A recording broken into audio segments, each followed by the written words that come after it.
All right. So before we get started and bring on my first guest of the day, the Major, I want to say real quick couple of things. This weekend, not the White House Correspondents' Dinner, is Saturday night. Tickets at meethook.live/not. And Friday for all of our Patreon viewers. And eventually, if I can work it out, I'm trying to work on the details because it's now possible for our members on YouTube. Especially at the baseline level. I figure that makes sense. There's a lot of overlap there. Bless you guys. But just in case, if not, I will repost it immediately or shortly thereafter. And let's get to our the main reason we're here is the Major joining us right now. Richard Ojeda, 4nc.com, and running for office right now. Now, I have a myriad of questions for you, sir, and most of them revolve around Pete Kegbreath and his increasingly shitty excuses and waffling and weaseling. Have you seen? I'm sure you have him on the Easter roll, and then his follow up on Fox and Friends. Thoughts, ideas, yeah. First off, if you know who Jack Teixeira is, oh yeah, he was a service member who basically did the same thing on a social media app, and he got Discord. 15 years in prison. Yeah. He got 15 years in prison because of this. Pete Hegseth is only protected because he's Donald Trump's bootlicker. But I'm going to tell you that, now we know that he's been caught twice doing the same thing. And of course, the second time, his wife was on the call, his brother was on the call. Look, I'm gonna throw that stone that says, a guy that served in the National Guard for a few years is not eligible. He should not be eligible to lead the Department of Defense. Right. Pete Hegseth is making mistakes, but they're not mistakes that you can make. These are career-ending mistakes. You got caught sharing war plans on the Signal app, and I think that Tulsi Gabbard should have been absolutely held accountable for that as well, and the others that were on there. But they did everything in their power to try to act like it wasn't a big deal, to try to get that for people to stop talking about it, and then bam, it happens again. It happens again because Pete Hegseth, the drunk, Pete Hegseth doesn't think that anybody can touch him because, number one, they got away with doing it the first time. Right. So who says they can't do it? And the thing is that what they're doing, they're cutting corners. What they're doing is they're showing their laziness. If you're going to be speaking about top secret classified information, all you have to do is go to a skiff. Everywhere that Pete Hegseth is at, he's either on a military base that has plenty of skiffs, or he's in the Pentagon that's got plenty of skiffs, or he's in the Oval Office that's got plenty of skiffs. There's plenty of places for him to go and have these communications, but he's lazy. And the people that he is with, they think, well, because they don't have to go to skiffs either. Let's just get on Signal app. That absolutely is enough to, he should go to prison. He should go to prison. Right. We have sent plenty of people to prison for doing far less than what he's been caught of doing. So, is it everybody goes to prison unless you're in Donald Trump's good side. Then you get a pass. And I will push back on you there, Major, a bit, that there's a skiff everywhere he is, because O'Malley's Pub hasn't had a skiff since 1937, sir. They moved it out of there because they just had two pigeons and a little candle near the window where you'd burn the messages when they arrived. That was the skiff. Oh, man, it was right next to the shitter, and they shut it down.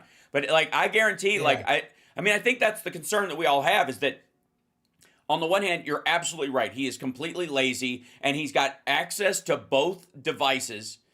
And, he's got his personal shit with him, but he's also got the ability to, have a team of people. He's a fucking sectap. They can walk up to him with a piece of gear, and even in his vehicle, if it's an emergency, they can have an emergency skiff where they black the windows, you can't see into the thing, and he can put a little guide over what he's looking at in the basically football sat case they carry with them all the time.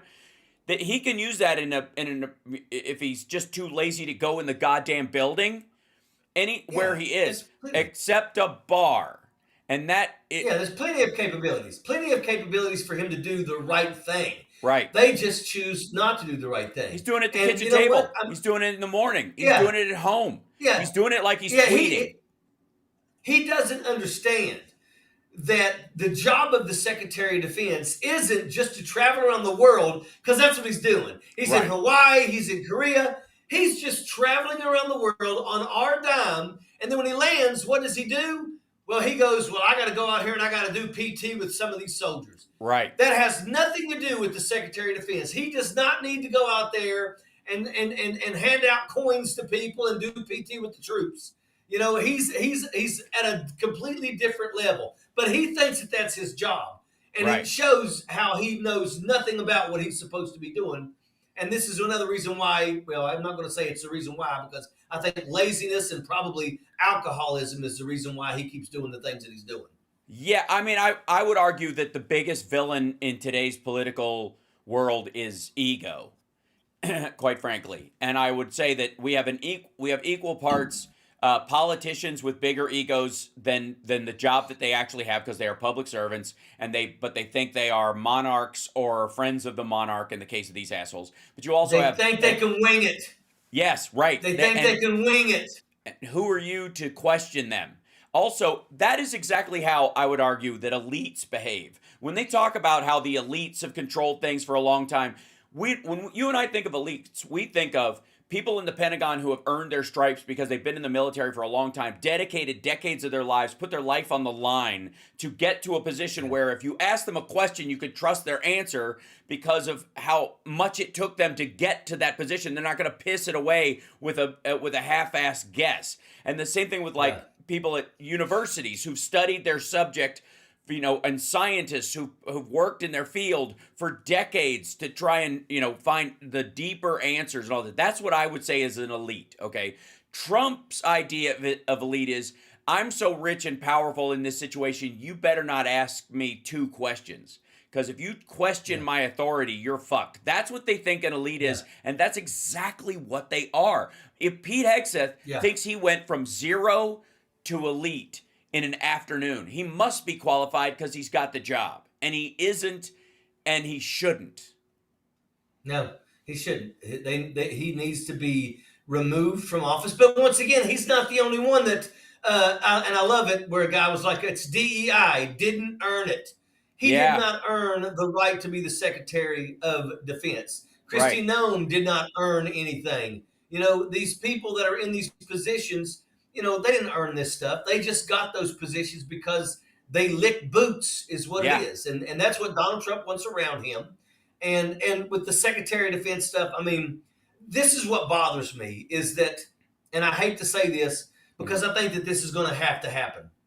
We are going to have to get to a point, whenever Donald Trump is done and we are no longer worried about him, we're going to need to bring a lot of these general officers to the daggone table. Yeah. And we need to ask them, what did you do? Right. Why did you sit silent?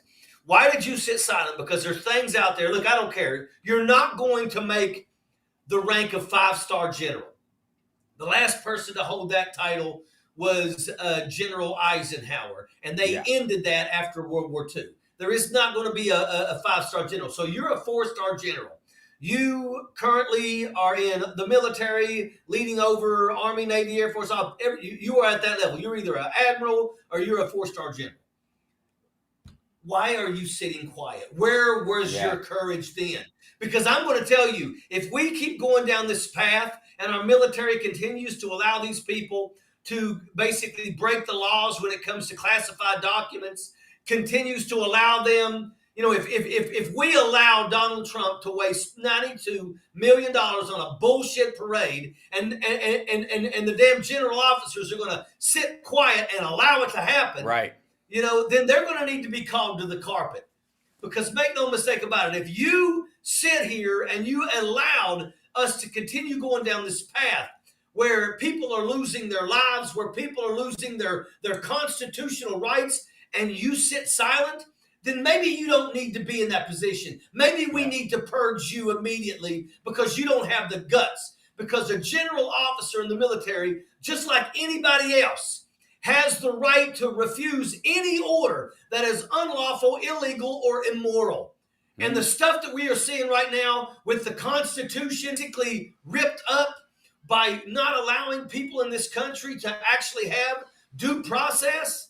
I mean, that right there are the red flags that are saying we need somebody to step up and start doing something. And these people are sitting quiet. And that is cowardice. And we didn't you didn't serve in the military for 40 friggin' years so you could bow down like a coward to an orange buffoon that doesn't know what the hell he's doing.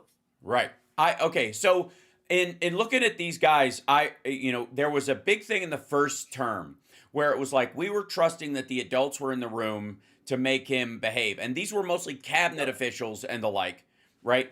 That it was the people he'd surrounded himself with. There was this idea, and it was to basically stabilize the idea that he was good. His first term was going to wreck markets because nobody knew he was an unknown. Little did they know how much he would fuck up. But the idea was that at least he had these people around him like Wilbur Ross and Tillerson, who got like a medal of friendship from Vladimir Putin. And when that guy turns on you and calls you a fucking moron because you're too deferential to Vladimir Putin, that should tell you something. That's happening a lot, even around him. The next time around, what seems to be happening right now is that the judiciary is exerting the a stabilization of its power in a way that the House and the Senate isn't or can't, right? Because we have three co-equal branches of government. The Congress actually, and this is maybe flat out cowardice on their part, as far as Johnson, I think, is on the team. Thune is ultimately trying to bait and switch Trump around, thinking that he can use Bessent and others to keep him. He's doing what we expected the cabinet to kind of do in some ways by playing along nice, going, yeah, you're doing a great job, boss, and at the same time kind of doing a paper shuffle because Trump doesn't check anything. But both together, it's basically ineffective. It's like they're almost canceling each other out. The House and the Senate are just kind of bumbling through this. And they have the purse strings. And until they act on those purse strings by passing a budget, which they can't do, everything that's funded is funded. And a judge goes, okay, Constitution says the Congress writes a bill that is enacted by their vote to fund an agency or create a program or something like that, and the administration can prioritize some of the discretionary elements of it, 20 to whatever slush fund they give them on the end of any bill, but the rest of it has to go out the way Congress said so, because they argued on behalf of all the people. They put this together, and if the president signed it, or any president signed it, that's how it goes out. And you can't come in and just get rid of USAID if the government funded it. So they come in with the Doge shit and they shut everything down and kick people out and all this stuff. And again, hashtag Doge is a heist. Has nothing to do with any government savings. That's a joke. But the judiciary seems to be picking up the strength. And is it your opinion that I mean, I'm sure there are people in the House that are all over the map, but is it your opinion that they are basically like silently wiping their brow and going, okay, we'll just let the courts handle this, because if we speak up, Trump will get all over us. So he hates the courts anyways. Well, we already know. I mean, Lisa Murkowski literally said that, she is not speaking out because she's worried about the repercussions. You are a member of Congress. Right. Once again, the legislative branch you are a part of.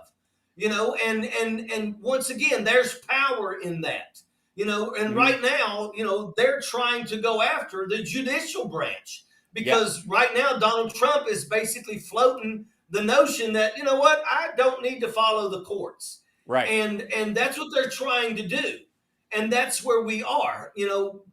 We know that we've got a bunch of cowards in Washington, D.C. The Republicans are all cowards. Make no mistake about it. The moment that they see an opportunity to cut ties with Donald Trump, they will do so and act like badasses in the process. Right. But make no mistake about it. We've got to remember how cowardly each and every one of them have been throughout this entire process. Right. Because it's ugly. It's going to get worse. Yes, but once again, we have to hope that the courts We have to hope that the judicial branch stands its ground, because make no mistake about it, they've pretty much got control. When Donald Trump became the president of the United States the first time, Donald Trump didn't know what the hell he was doing. He just knew that there were people in these positions, and that he knew that, you know what, they know more about this stuff than I know. But the problem with this second administration is that every single one of those in Donald Trump's initial administration come out about what a buffoon he was and how stupid he was concerning government. And then what he has decided to do is, I'm going to now surround myself with bootlicking sycophants that aren't qualified for these jobs, but will do whatever I say, whenever I say. And now that's the problem, is we've got people in these positions that don't know what the hell they're doing, but they're doing whatever Donald Trump wants them to do. Okay, so there's two lanes of this that I think are where one of the reasons why he's using the military so much and why he's using emergency powers. And I think Stephen Miller and the people around him are setting him up so that he can use this as an excuse, and he can do it, without them slowing him down. Is that if you use the military, they're just following orders, which I know sounds very familiar. But it is true that their job is, insofar as they know the constitutionality of it, they're supposed to follow the orders of the commander-in-chief, period, end of story, lockstep. And if you're separating those values out and you're saying, you don't adjudicate who we're flying out of this country, your job is to fly bad people out of the country. We'll work out constitutionally whether or not they are bad people or not.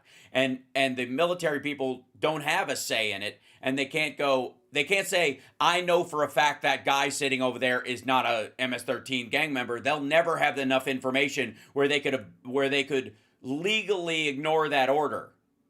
Like he knows, like the administration and Trump, the people around Trump, whether he fucking gets it or not, they know they can do this. It's why they're sending military down to the border. It's why they're using the military for that, because you can carry out an order, because you're on a need to know, except when you work for Pete Hegseth, I guess, when everybody needs to know everything and nothing. But everybody else, if you're responsible throughout the courts, or you're a cop, or even if you're ICE is not a military arm. They are an agency created by Congress for internal policing of undocumented foreigners in the United States. They do not have the same follow the orders of. They're not a war-fighting body. So everybody in ICE who breaks the law can go to jail for violating a judge's order, including Homan. And it won't, more than likely, it won't be him though. And he's not worried because he thinks Trump will pardon him, and that Trump's never going to resign or step down and whatever. In the process of being impeached, Trump would write pardons for everybody just because he's not going to run again. He's too fucking old and broken. But the officers in ICE that carry that stuff out, if they're aware that they don't know, because like a soldier just rounds people up in a village, and they're just like, we're told to round everybody up, get them in the center because we're trying to find the bad guy outside of town. That's the reality of being on foreign soil in a war. On American soil, though, ICE can't do that. They legally cannot do that. And if you participate in that, you don't have the same protections as a soldier. So all these folks, to your point about, what did you do along that way? Anybody who's on the civilian side is fucked. And again, unless Trump does mass pardons, which I guess some of them, the more evil of them, would count on, that they're going to want that. But is he going to remember everybody? Is he going to auto pen 40,000 fucking members of the U.S. government and elements of the judiciary in Texas and fucking Florida? I don't think so. So they're just that comeuppance you're talking about that they're going to face that's where it's going to have to start. It's going to have to start with, we're arresting, like these agents passed on false information to their superiors to try to get their numbers up, and they need to be arrested. Then the people who put those people, knowing full well they were getting bad info, on a goddamn bus for a plane to be flown out of the country illegally, those people get arrested. And Trump's going to be long gone by the time these folks start getting rounded up. And so they got to start thinking about that. They all have to start going, even if they could just go, hey, the judge ruled this. I can't take a step forward. You can put this guy in a holding cell until you guys work it out, but I can't fly him out of the country because I would be violating the Constitution. That's going to fall on me. And in the civilian arm, that's the next wall I think we have to get to, where people start realizing that. I'm going to tell you that, this is the administration. It's the same administration that was in the first Trump. I mean, they're surrounded by a bunch of buffoons. Mm-hmm. But I'm going to tell you that at the end of Donald Trump's first term, when President Biden and them won the election and were preparing to come into the White House, they knew already that it was going to be an uphill battle because the record keeping of those children that were stolen from their parents and shoved in cages. Well, guess what? All that information disappeared, and it required a lot more work to try to, link these children up with their parents. And at the end of Joe Biden's time as the president, I think there was still children that they were trying to connect with their families. Yeah. I don't see really good record keeping in Donald Trump's administration. And I'm worried that, we know that Mr. Garcia was snatched up. We know that there was a barber that was part of the LGBTQ community that was snatched up. And Jesse Waters said, "What do we care about a gay barber?" And that right there tells you everything you need to know about what a piece of shit Jesse Waters is. Yeah. But I worry that there are lots of people that they're snatching up, that they're sending down there that nobody knows about. Sure. That maybe people just thought that they disappeared. And you think about this. These are people that are being snatched. And you know what? You can't prove that they're MS-13. Look, I don't give two shits. If they're in MS-13, load them up, get them out of here. But you got to make sure each person gets due process. Right. We've got to make sure that we're not sending somebody out of this country to their death in a friggin' gulag because we just thought that they might have been MS-13. I mean, Donald Trump literally prints out a photograph of Mr. Garcia's hand. Yeah. And he's got tattoos on his knuckles, but they literally had the gall to literally typewriter MS-13 and act like this is his tattoo. Like he actually tattooed MS-13. And it's just the buffoonery that is with these people. And the fact that they think that they're stupid, but they think that they're so much smarter than everybody else that they can post a picture like that and literally thought that that would be enough to say, leave him down there. I mean, we are seeing not just we, the people, are losing our constitutional rights. And the moment that they can take those from us legally and basically put us on the path of dictatorship, they will. And these Republicans don't give a shit because these Republicans believe that they're going to be in power if Donald Trump becomes a dictator. Well, they think they will be able to avoid the impacts, so they don't care about the impacts. And I will tell them outright, they are not. That if J.D. Vance thinks that they wouldn't boot his wife and his kids for being brown-skinned or mongrel at some point, in their words, he's got another thing coming. Elon Musk and all of his genuinely white supremacist clan around him are believers in genetic superiority in a specific strain of human beings on this fucking planet, and they are surrounded on all sides by people in agreement in that regard. And Trump, with his whole fast racehorses produce fast racehorses stuff, whether he's all in on it or not doesn't matter, because he will start that ball rolling and he will be dead before it plays out. The thing that I'm always stunned by, and I'm sure you are too, is that all the shit we heard about Hillary's server and all that kind of stuff and how they would never let it go, and we get into the Hegseth stuff and they're like, it's not a story, it's literally weaker than, because again, I would argue, no one snuck into Hillary's server and put out, released 30,000 emails that had classified documents on them, right? Like her recipe for fucking bean dip or whatever.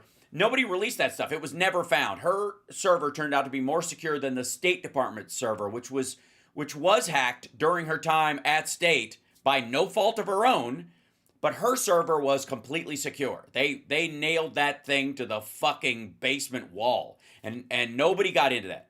Meanwhile, he's using Signal, which you can download on the fucking App Store. Now, here's the other thing that So the hypocrisy needle is obviously pegged, and we're dealing with that.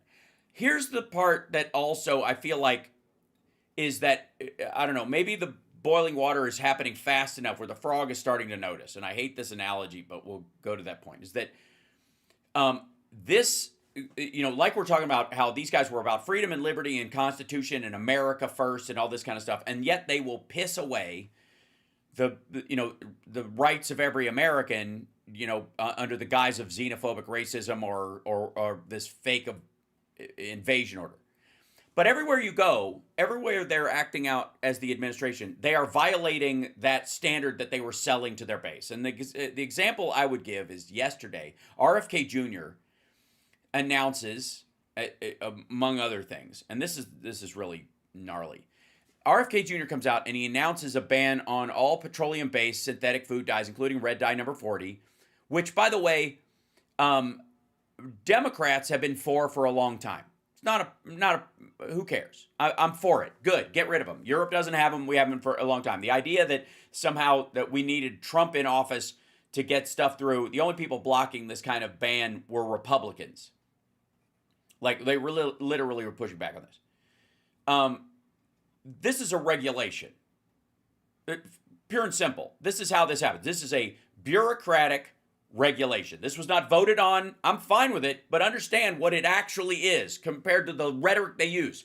This is an unelected bureaucrat in the form of RFK Jr., appointed by a president, surreptitiously creating a regulation, which is what they fucking decried up and down. Who are these people? The FDA, the EPA, all this. How dare they come in these, right? It's exactly what they hated. And the irony is, so the second one was, remember all the HIPAA shit about vaccines? And they're going to track us and we're going to have fucking vaccine stuff or whatever. Same day, RFK Jr. set to launch disease registry for tracking autistic people. They are going to, in an attempt for him to figure out, what causes autism in his little study. The first, and by the way, there's been tons of studies already done on a myriad of factors. They need more funding for some of the other elements of it, mostly the genetic stuff, because the people like RFK Jr. that fund these studies on the outside and want to look for a vaccine link avoid all the genetic marker stuff because they don't want to hear it. And so they're going to have to pour more money into that. But in the meantime, where's the federal government money going? What is actually happening? What's, again, Marcus Aurelius, what is the thing in and of itself? What are you actually seeing, not what you think you're seeing? In one fucking day, RFK Jr. does an unelected bureaucrat, passes a regulation that is on business across the country and makes their product more expensive and all that kind of stuff. And again, whether you're for it or not, the irony. And then they're going to launch a disease registry to track people who have a particular non-contagious ailment. Think about that for a fucking second. I mean, where's the line from that? Like, oh, we just shouldn't allow them to breed. We've discovered it's genetic, so we're just going to make sure that anybody who has autism in their family, when the sterilization camp happens, if you were Alex Jones and it was a Democrat, if it was RFK Jr. in 2006, your fucking head would explode. Yeah, they would be going ballistic about this. Yeah. Look at this. RFK Jr. set to launch disease registry tracking autistic people, and he's using private medical records to make it happen. For fuck's sake. How is that? Private. Where's HIPAA? Yes. What the hell? You know how they're getting it?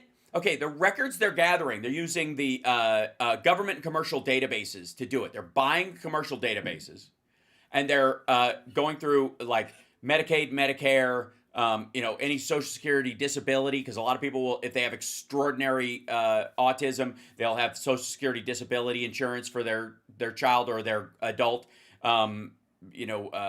child that's still living at home or what have you.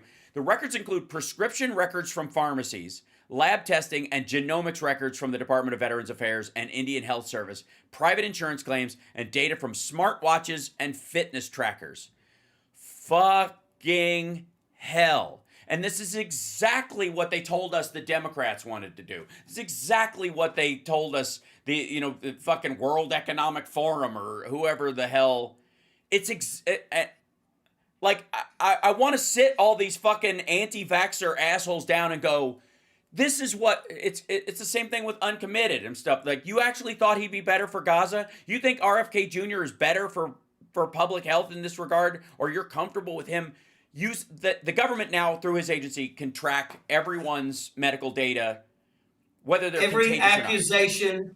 Every accusation is a confession. Yeah. I mean, literally, that's pretty much almost spot on when it comes to the Republican Party. Everything that they tell you that the Democrats are trying to do behind the scenes, they want to happen. I just keep thinking about Bondi and Donald Trump sitting together talking about how they need to take the guns. Yes. Right. Democrats are, Obama, Clinton, they're going to take your guns. And then we got these two jackaloons literally talking about taking the guns, and crickets. If President Obama had sat down with anybody and said, well, a way that we can basically cut down on the loss of life with gun violence in this country is we could maybe take the guns, they would have exploded. Alex Jones would have had his crew doing 3 to 5 second rushes to try to take over the Capitol. Guaranteed. Oh my God. Yeah. And again, these are all the things they warned about, they're going to wreck the economy. He's going to crash the stock market. Even Trump said if Biden goes the second term, when he said about the first term, it didn't happen. But even the second term, as soon as he gets in, he's going to crash the stock market, even though he was already in. He said this. Same thing with Harris. Harris gets in, it's going to crash the stock market. What did he do? Comes in and fucking crashes the stock market. All of these things, everywhere we turn, whatever they warned us about, and again, the accusation versus confession thing on a personal level, Trump has always had around him. He's always externalized that because it's a great way to get out of an insult. If you know an attack is coming, you can attack that person with it first, and then it seems like sour grapes when they send it on you, right? It's just a cheap schoolyard way out of it. And he's learned to use that in a judicial sense. If he can slander somebody and then he knows they're about to file charges against him for slander, announce you're filing charges against them for slander. And then it will zero it out in the court, and it'll be a wash. You'll see, even if you're wrong. The same thing is, this is a deeper version. This is a deeper, issue even beyond that. And I think one of the things is we're counting on the judiciary to fight back against this. And one of the examples is, a federal judge has just ordered the Trump administration to restore the voice of America. Even under Kari Lake, it still needs to exist because Congress created it and allocated the funds. And his job is to make sure that the laws are faithfully executed. And a budget is a law. The budget is a law.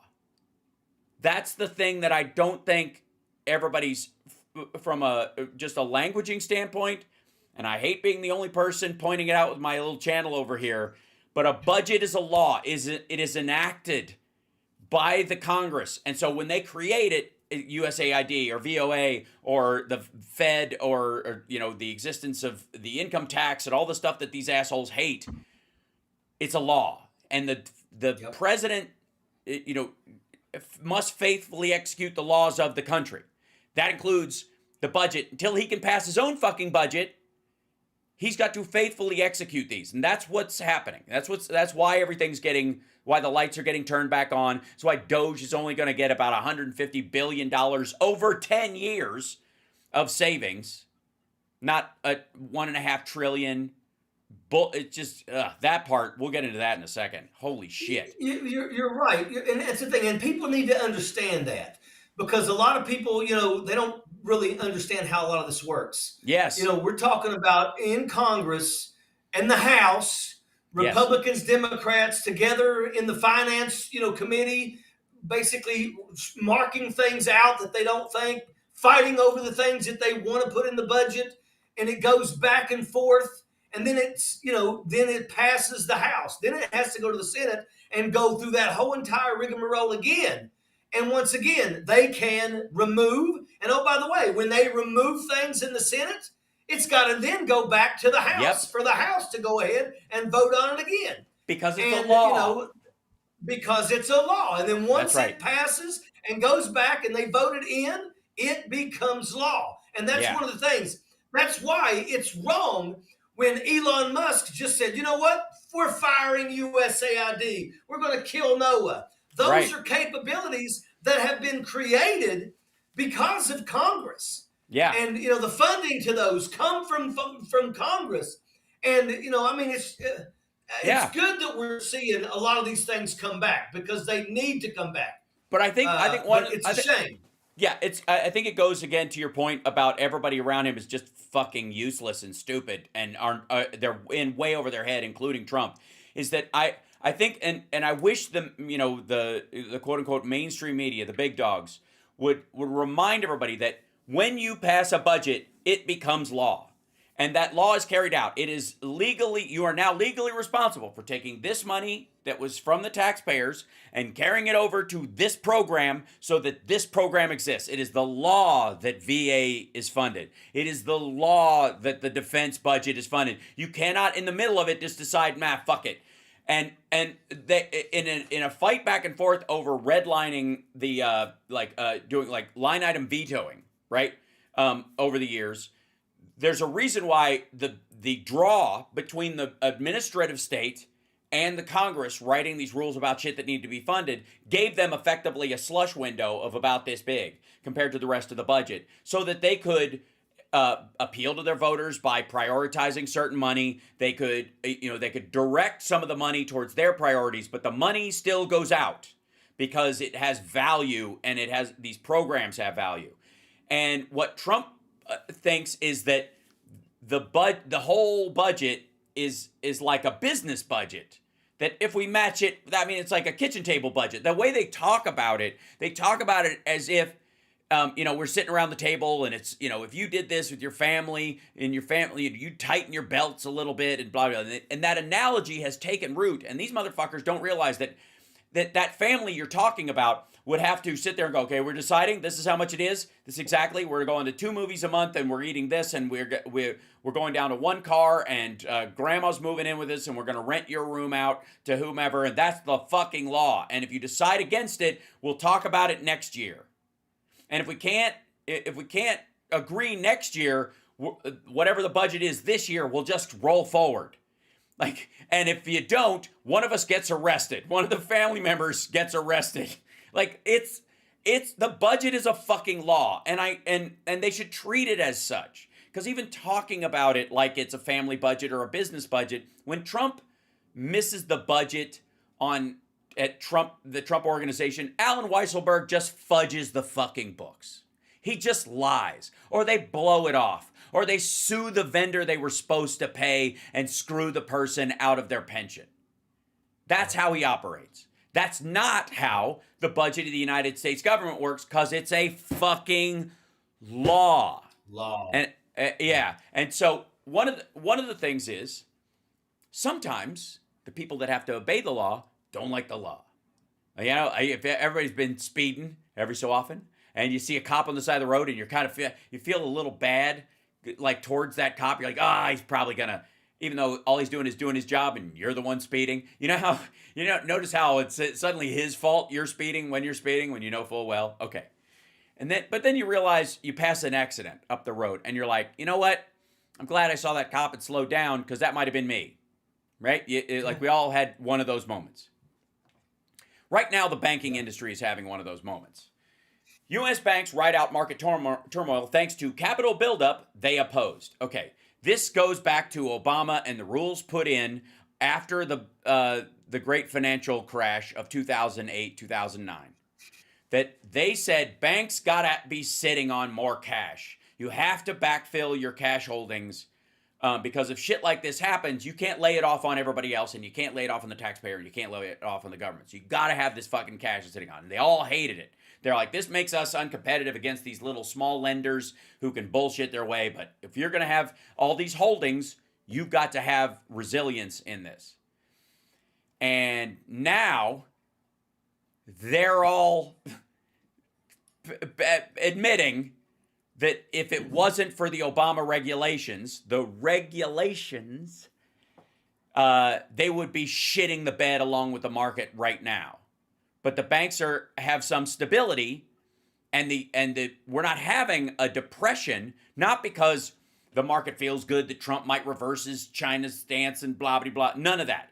It's because they have enough money to hold them through a market crash of a similar number to about a third of the entire market worth, because Obama fucking made them. Because the Congress passed a law that requires them to have these. And they hated it, they didn't want it, and it saved them from being the dead people in the accident down the road. And they're driving past that accident right now, and there's fucking stock market bodies all over the fucking ground, and there's real estate investors sprawled out all over the asphalt with no airbag and no seatbelt, and these guys are driving by rubbernecking at this accident right now going, glad I saw that cop back there.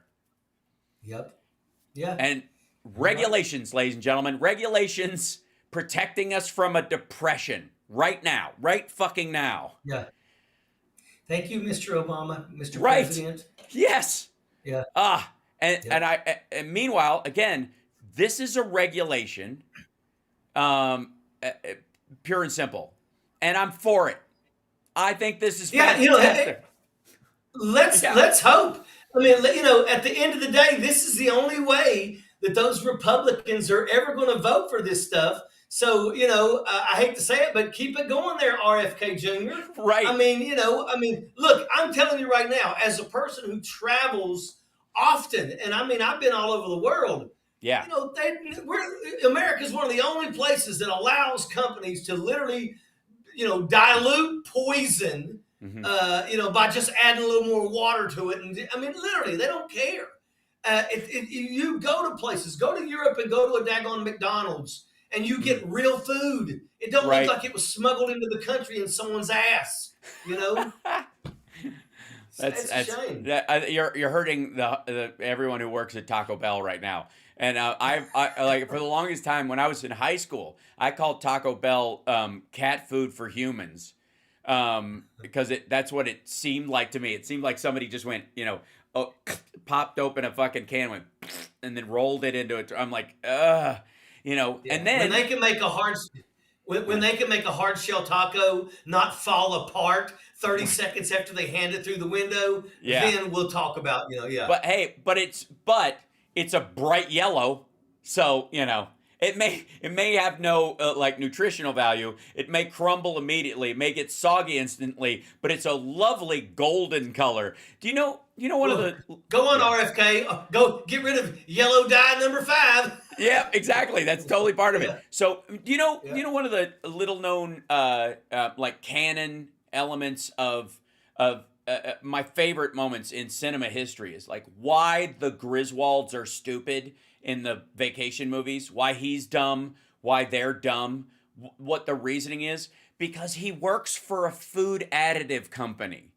And they test he brings the products home. And if you'll remember he's working on his bonus that he's going to get in Christmas Vacation, what's the project he sent the report forward on that he gets his bonus? It's a non-nutritive food varnish that repels milk and keeps the flake crispy. That's a non-nutritive food varnish. The reason they're dumb is because of food additives. Like, it's a subtle storyline that runs through all of them, but it's fucking glorious if you pay attention. And this is exactly where, the root of all these things, that RFK, an unelected bureaucrat, appointed by an elected official, but not elected himself, matter of fact, couldn't get elected, is establishing regulations on his own without congressional authority that are just going to be the general rules of the FDA and the CDC until he's not anymore. So they are just like Yeah. executive orders. Now, most of these things, Democrats aren't going to overturn shit like this. Like, if they decide to get rid of the AUMF, we'd be like, okay, yeah, great. We won't turn it back on, even if they did it by executive order, right? Even if they did it one of these programs. But like the fact that this motherfucker is doing stuff that and again, on the one hand, I'm for this, the fucking tracking people with autism thing. I can't wait for like the right wing to start blowing the fuck up, because if you don't think they're not gonna do this with people with a history of certain types of cancer, and like, well, that's an expensive cancer. So if that family has a history of that, they probably have a future of that, and we should send them a certain pill they have to take, and if they don't take it, they're not going to get their Medicare, Medicaid, or Social Security, or their insurance company is going to be allowed to kick them off if they don't take their preventative drug that's provided by our government supplier, right? How far is it till then? Yeah, it's exactly what's coming. Hey, brother. Yeah, you got to go. I know, here, man. Dude. I appreciate you being with me. I know. Anything we can do to help, always. Everybody go to richardojeda4nc.com. If you can give to the campaign, please help out. At some point, we'll be phone banking and doing that kind of stuff. I'm going to bring Frangela and John down to your district to do a show by hook or by crook to raise money for you. Appreciate you all the time, brother, and we'll see you next week, hopefully. Everyone. All right. Excellent. All right. Cheers. There he goes. Okay, chat room, I got to bring you in on this because... and Phil will be joining us in a couple minutes, but he had to jump off because he's got calls to do. The major is is rolling out a campaign, and he's such a great guy, and I'm excited about the potential for him actually winning that seat. Whew. So this is hold on.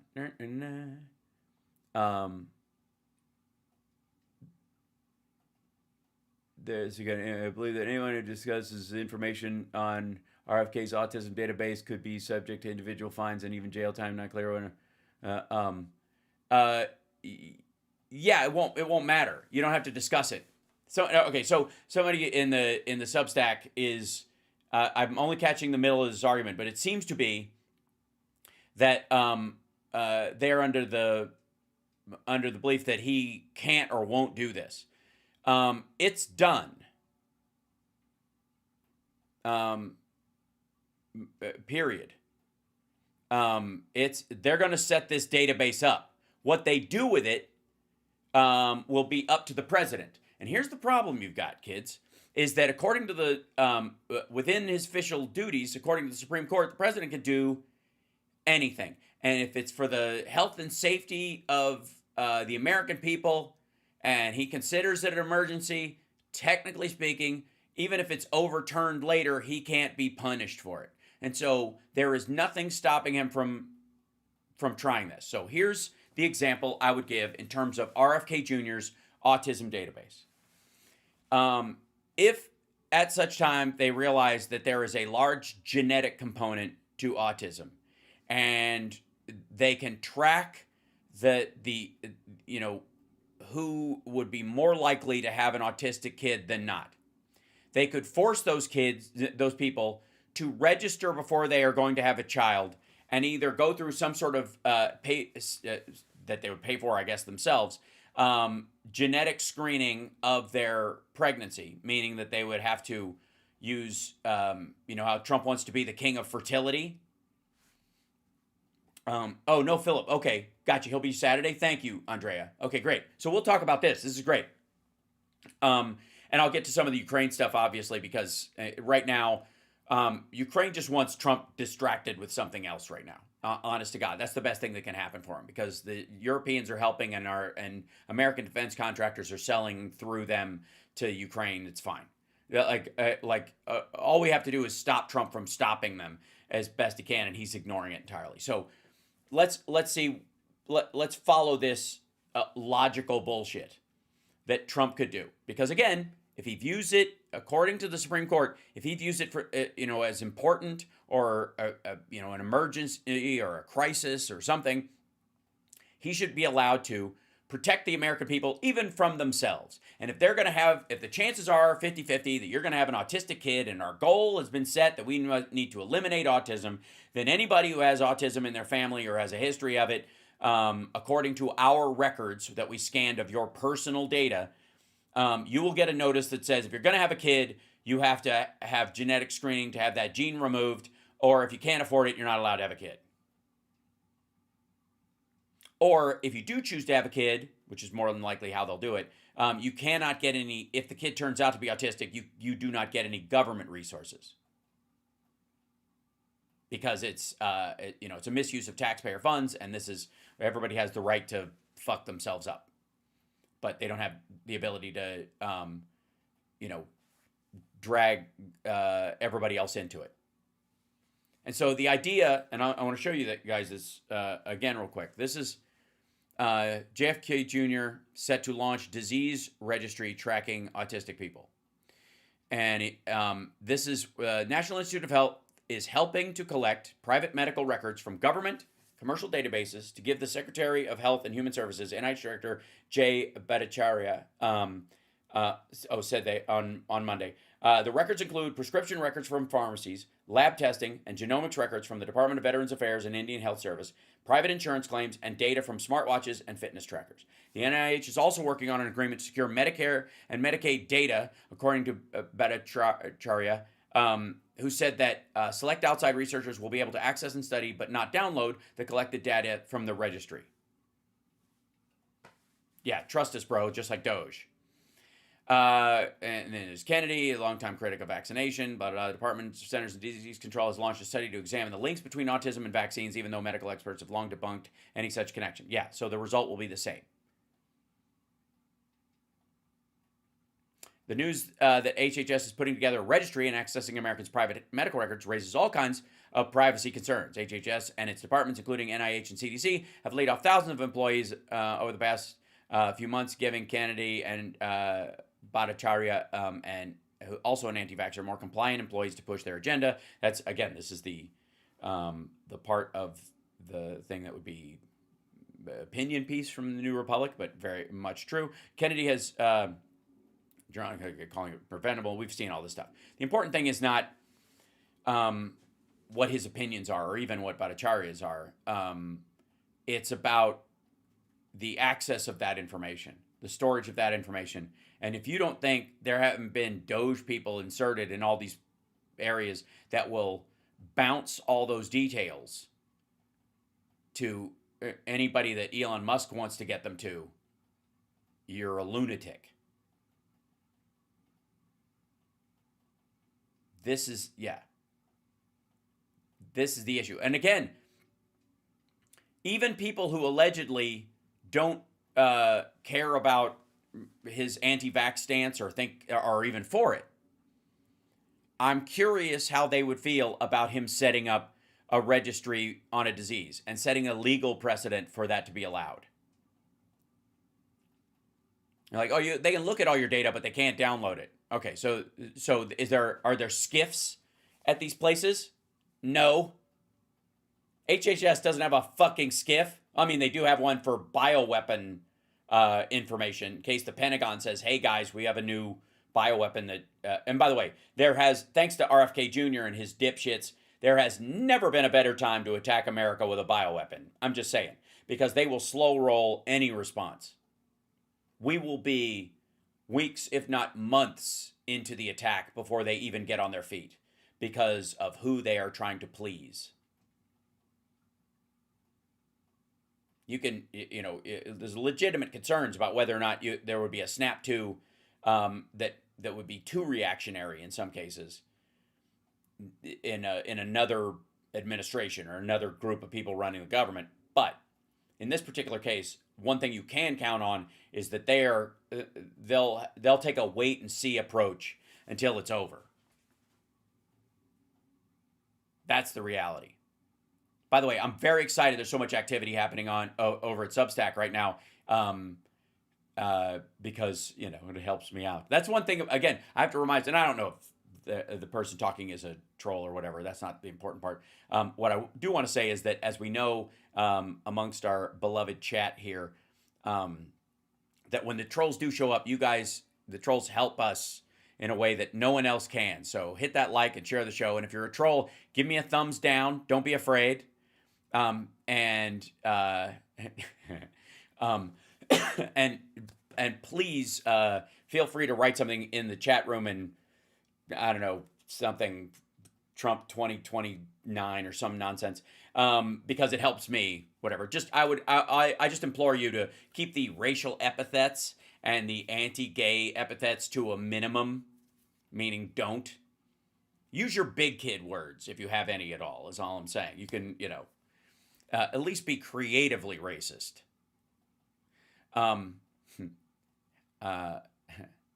So let's see. Yeah, hit that thumbs down. Don't be afraid. I'm not worried about it. So, okay, this is the other thing. All right. So let's talk about this for a second. This is something that I think, when RFK Jr. was, fucking hippie single moms on his presidential campaign, this was one of the things he whispered into their ear, to get them to come up to his hotel room. And across the board, I mean, hey, I'm from California, baby. We're all for getting rid of all the weird dyes in food and all that kind of stuff. I think, how many chat room? How many of you were like, when you got a soft drink at one point that had no artificial colors in it and it was just clear? It wasn't a Sprite, but it was something else. A lot of energy drinks do this now, where they have no color at all. They just don't bother to add color to it. And you're like, and you pour it, like maybe you drank it out of the can for a while, or you had one out of the can and you were sipping it, and then you decide to pour it over some ice, and it's clear, and you were like, look at that. Like, you're kind of like happy that there was like, well, at least, right? At least there's no fucking fake blue or brown or red color in this. That I'm doing good for myself, right? Yeah, at least have that reaction. Yes? Crystal, yeah, cream soda, Pepsi Crystal, right? Yeah, well, 7-Up and, you know where 7-Up got its name, right? You guys know where 7-Up got its name? Okay, everybody knows Coca-Cola had cocaine in it, right? Pepsi was actually a more carbonated than the other ones. They added more of the bubbles in it because it was for the treatment of dyspepsia, which is the inability to burp. So you would drink it just so you could burp. That's where Pepsi got its name. Dyspepsia, the inability to burp. Okay, you know where 7-Up got its name? The 7th ingredient was lithium. It's a mood elevator. That was the up part, okay? For real. 7-Up, the 7th ingredient was lithium. Right? There you go. Joy knows. There you go. Meth. Now that's Pervitin. So, but anyways, neither of those needed, 7-Up and Sprite never had color because they were lemon lime. And so they couldn't figure out how to, they didn't want nobody wanted to drink piss until Mountain Dew came along, or the early Gatorades. So they, had, they just left it clear, essentially. Right. And there you go. Everybody's finally getting it's so great. No wonder I like 7-Up. Right. Exactly. Well, I mean, there's nothing stopping it. What is it? Lithium. It's not lithium phosphate. There's like a whatever. Anyways, still available on shelves or whatever. There's over the counter kind of sports medicine lithium you can get. Anyways, so you can have a Sprite and that, or a 7-Up and that, and whatever. If you still need the slight boost or whatever. I don't know. That Sprite was 7-Up for the blacks, apparently. Oh, is that what the idea is, that they added more sugar to it? That used to be the thing they would add. And then Mountain Dew came along and showed that rednecks will put anything in a baby bottle. But the point I'm trying to make is that you've had that moment where you poured a soda or a drink out that you were expecting to have artificial flavor, right? Or artificial color, rather. It definitely has artificial flavor. And when you poured it in there, it was clear. And you were like, oh, shit. Is it lithium sulfate? Ornitate, I think it is. Now I got to look it up. Son of a bitch. I seem to remember it. Is it lithium? Orotate. Orotate? Yeah. Yeah, that's what it is. Lithium orotate. I was close. I was very close. Yeah, lithium orotate. I remember when we were talking about nootropics like 3 years ago. That was one of the ones that came up. Okay, so let's see. All right. Anyways, we've all had that moment where we're like, "Oh, good. This doesn't. At least it doesn't have any artificial color in it." Okay. Yeah. Okay. And that's a positive. We were like, "Oh, good." So none of us have a problem with getting rid of red dye number 40. Sorry, people who like Skittles for how they look, not how they taste.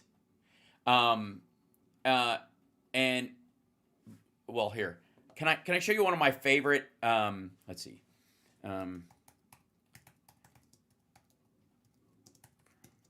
This is gonna bother you. Okay.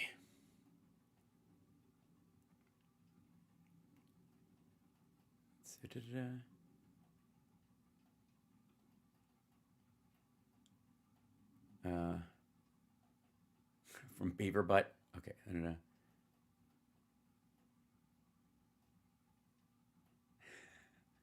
Hold on, I have to find this. One of the areas where they came up with, yeah. So,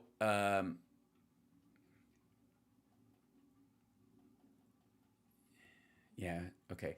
So, the cochineal, I think it's called. Here's a drawing of it.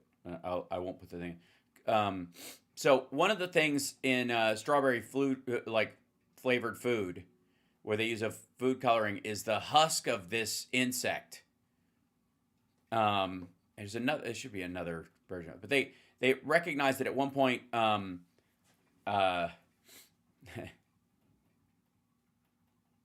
Yeah, here you go. Is it true that Skittles are made from bugs? Nope. They use cochineal extract. Yeah, it's from this little guy. Let's see if I can find this. Yeah, this guy. This little bug right here has a very strawberry looking. He looks like a little Skittle. If you just put Skittle across his back, you'd almost buy it. He looks like a 3D printed Skittle. So they would get the red color of the strawberry flavored ones using carmine, which is essentially a cochineal extract that acts as a pigment. It's made by a variety of insects, cochineal being the example. The dye is extracted by drying the insects and then boiling them to get carminic acid. The carminic acid is then treated with other chemicals to make the dye go into food. It's actually the aluminum mixed with it that gives it the bright red color. So you're eating bugs and aluminum. Yeah. Anyways, in 2006, they decided that it was already that foods containing cochineal had to list it by name on the ingredients for safety and for cultural reasons, like being vegan. Some people didn't want to eat bugs. However, the ingredient list did not have to declare it was from insects, which caused concern because people with allergies could get anaphylactic shock and die unaware from where the carmine was derived. Shellac was used by Skittles to get that shiny outer layer to its sweets. It's a type of resiny wax produced by Cariolaca insect. As a wax, it's often used in sweets because it seals in the sugar innards and stops the dye from running or staining the skin. That's this bug right here.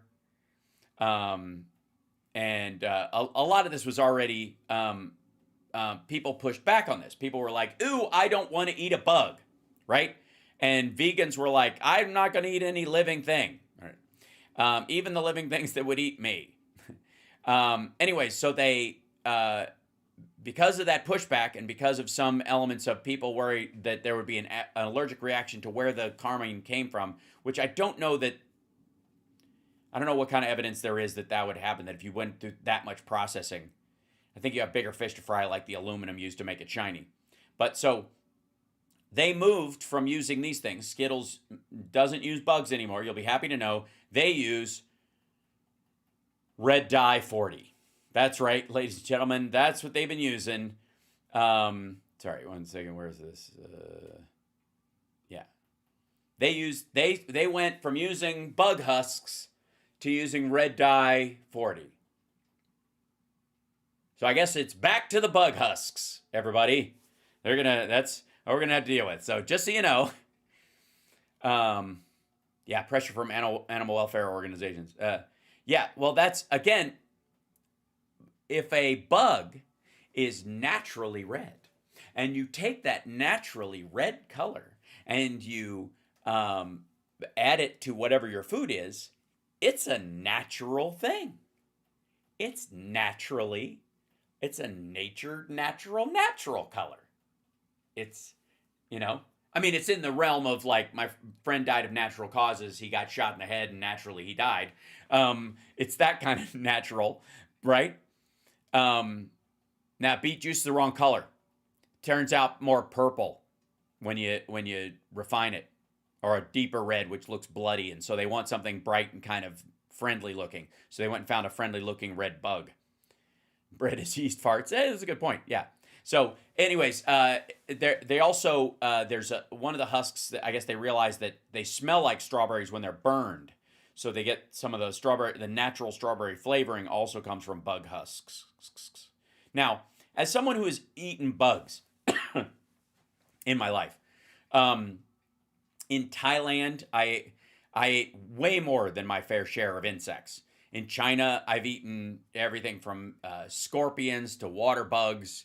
There's a restaurant at the airport in Santa Monica where I took flying lessons that serves insects. They have Chiang Mai ants that they fly in from Thailand. I guess the tariff would be incredible because we cannot have a deficit with ants. And other countries, they treat us so very poorly. Their ants treat us poorly, right? So Chiang Mai ants produce a kind of vinegar in their thorax, in their belly, and they carry it around. And so they put them on salad, and they put oil on them, and then the ants, and you eat the ants and the oil together, and it tastes like oil and vinegar. Now, I know what you're thinking. Why not just put the vinegar? Silly person. Because you can't, then you wouldn't get to say you ate a mouthful of ants and freak people out. Ants are freeloading. This is true. So they also had water bugs, which were basically like these giant cockroaches, and they would fill them with chicken and cook them in the husk. And you would eat it like they were really hard. It was like eating a credit card with chicken on, like with like chicken salad on it. Are you trying out for Fear Factor? No, I just yeah. You know me. If I'm in the no harm, no foul camp. If it's already cooked, I'm gonna eat it. It's not a matter of me going out and like arranging for this to happen. But anyway, so I've had those there, and then I freaked out Chris Bono when I was in Thailand eating every bug that they sold at the market. At one point, I think the only thing that wasn't a bug the one that really crossed the line for him was when I ate squid eggs, which are really, I mean, it's like an alien food. It's like a giant rubbery flavor burst gum. Remember like the gum that used to have the squirt in the middle, right? But just, it's gnarly. I'm just saying, woof. Yeah. So I'm not eating a live animal, by the way. I'm never eating a live octopi or any of that kind of stuff. If it's alive, it should be allowed to run free. So anyways, it tastes like chicken. Then why don't you fucking eat chicken? It's only the cheapest fucking meat in the world, right? Try weasel, try squirrel. Tastes just like chicken, tastes just like chicken, right? So, and it doesn't. And I think the argument is, yeah, juicy fruit, was that what it was? No, juicy fruit's just the stick. That was, anyways, gushers, yeah. There was another one too. So, the only thing I don't eat that's readily available is I don't eat foie gras. I will not, because of how it's made. I don't, nah. But everywhere else, especially when I'm in a foreign country, I have I learned my cultural values from Indiana Jones in Temple of Doom. This is more food than these people see in a month. You're insulting them and you're embarrassing me. Eat it. Right? That's how I live, when I travel. And the only time I've ever had intestinal issues, the only time I've ever, barfed up the meal that I had was in a very fancy restaurant in China while we were filming there. Yeah. For great to poop on. Uh, yeah. I didn't have the monkey brains. Nobody serves that anywhere. Yeah. Gum. Ew. Monkfish liver is amazing. I will trust you on that. Freshen up. Was it freshen up? I don't know. Maybe that was it. Snake surprise. Right. 8 is a pharmacy word. Right. Yeah. The shrimp are the bugs of the sea. This is absolutely true. Yeah. So, anyways, point being is that I think most of the time we would all argue I don't need food coloring to feel if something tastes good or the flavor is good, and I want the contents of whatever it is, and I'm whatever the beverage is or the food itself is. I don't need it to look like this like bright, dazzling, shiny thing unless I'm a child. In that case, that's why a lot of these things start off in candy, and then as you become an adult, they stick around. That people expect the same color, bizarre freshness. That's why they spray they pump oxygen into meat in Chinese food markets to make it look all pink, or they'll spray it to make it look as pink as candy, which is just fucked up. But that's where that comes from. So if they're going to get rid of these things, have at it. I'm totally fine, right? Knock yourself out. But be clear. Maggots, listen to me now and hear me later. This is an unelected bureaucrat creating a regulation based on his own beliefs, right, that he brought with him when he was appointed to the office. It has not gone through Congress. There has not been a vote on this regulation, and they are banning all synthetic food dyes, including red dye number 40. Congress is not involved. And if the courts are involved, it will be because they are sued. But make no mistake, this is an unelected bureaucrat creating a regulation. So congratulations. I'm very happy. Welcome to the team. Congratulations. You have now, you are just like us. Everything you feared and hated, everything you're upset about, we all now know you are completely and blazingly full of shit. Yes? Yeah. You do realize. And by the way, anybody who shares this story out today, please send a reminder to any maggots in your field of view. And anybody your regular trolls, anybody who stumbles across your page, remind them that whatever they think of this, it is technically an unelected bureaucrat creating a brand new regulation for industry. It's just plain and simple. Then, on top of that, if you feel like it, you can tag this story along with it, where an unelected bureaucrat is setting up a registry to track people with a non-contagious disease. I mean, is it one thing? Is it curious? Is it scary? Is it odd? Is it concerning that they might make people have vaccine passports to make sure they don't have a currently spreading infectious disease that could, mutate and turn into something else? Sure. I'm sure you guys are very upset about that. You seem to be willing to lose as many kids in Texas as possible to avoid just a simple measles vaccine. But I would say that this seems like one step further, that you are going to track people using their private data, not government data, private data. Violation of HIPAA be damned. To track people with a disease that is not contagious. To use the word epidemic in terms of the unfolding of a disease, not in the spreading of a disease.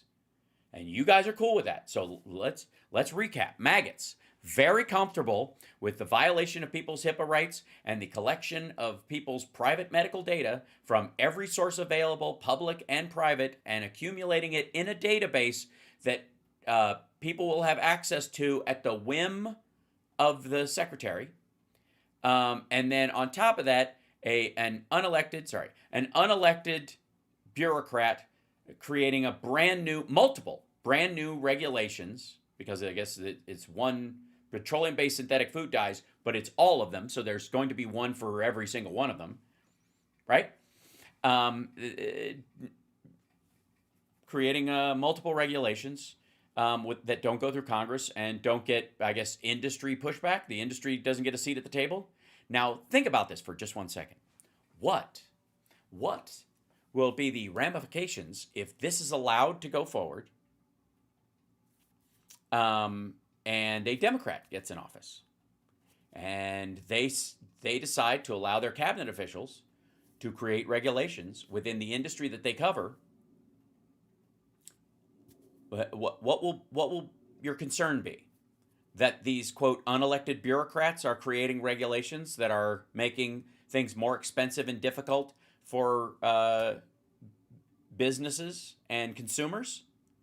To that, I will say, fuck you. Tough shit. You can't only clamor for this kind of thing when you think it'll allow you to peek at Jillian Michaels' cleavage during one of her videos because she'll be so happy she's running around her room or something. I don't know. I don't want to hear it. I don't want to hear any shit about unelected bureaucrats any more than when it comes to Pete Hegseth. I want to hear any shit about mishandling of classified information or what qualifies as classified.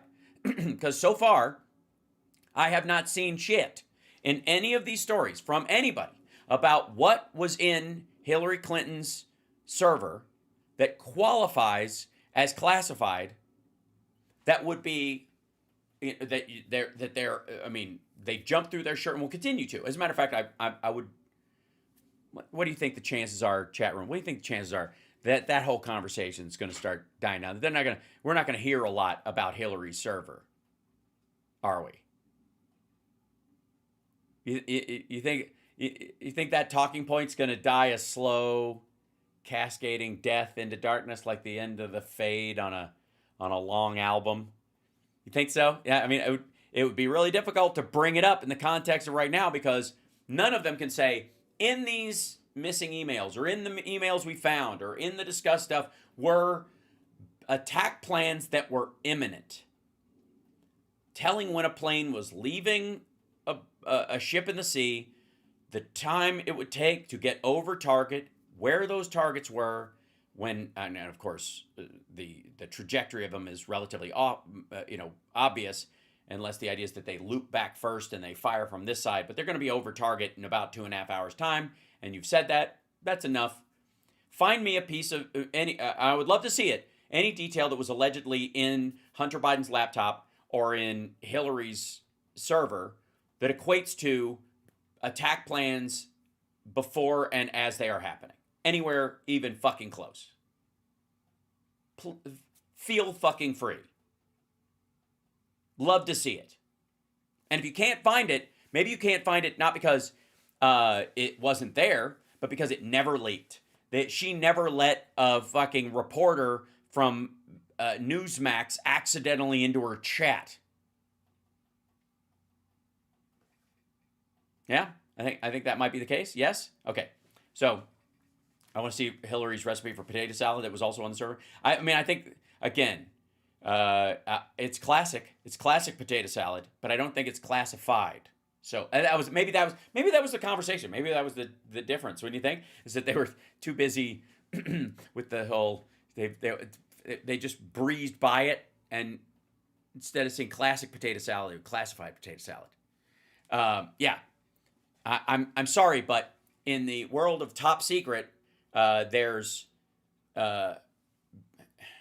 attack plans that explain when planes are leaving a ship and when they will arrive over target and what planes will actually be flying, where you could determine their speed, maneuverability, their weight class, the bombs that they could possibly be carrying. There's a myriad of other ancillary things you can infer and prepare for from that, maxed out. And then there's Hunter Biden's penis. So, and by the way, if they're equal, we should arrest Marjorie Taylor Greene immediately because she exposed classified penises to the public in a hearing. So there's that. Donald is blaming Pam for what? For the stains on his dishware? No, for the Epstein stuff not coming out? Because we can get there too. We can go there if you want. Overall, we're not going to see any of that shit, and I think that's the we're going to see that as hold on, I want to look at something real quick. Yeah, here it is. So we talked about this. There you go. Boink. Click on that. Yeah. Why does it sometimes allow me to do a reader on something and it sometimes does not? I don't understand. Stuck page. All right. Why did that page get stuck? That's fucking odd.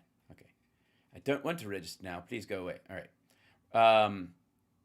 So why do I have to open this up? I'll go straight to the Bloomberg story. So let's go to Tesla, if you will. I hope these pictures actually showed up in my thing. Maybe they'll transfer it over. That would be really nice. No, not yet. They're on my phone. So so at Bloomberg, they were running an article on